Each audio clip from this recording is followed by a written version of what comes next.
আসসালামু আলাইকুম এভরিওয়ান। আজকে আমি এই যে শাপলা রান্না করব, তা আপনাদেরকে রেসিপিটা দিয়ে দিলাম।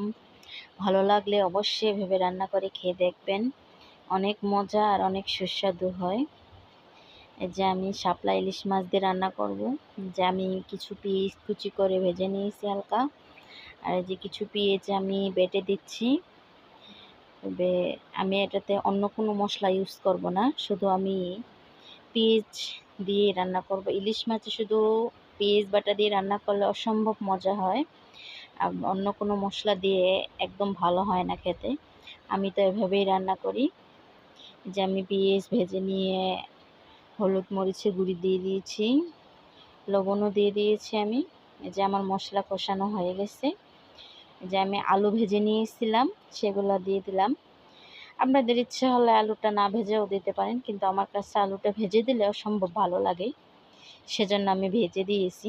এই যে আমার আলুটা কষানো হয়ে গেছে, আমি এখন ঝোল দিয়ে দেব।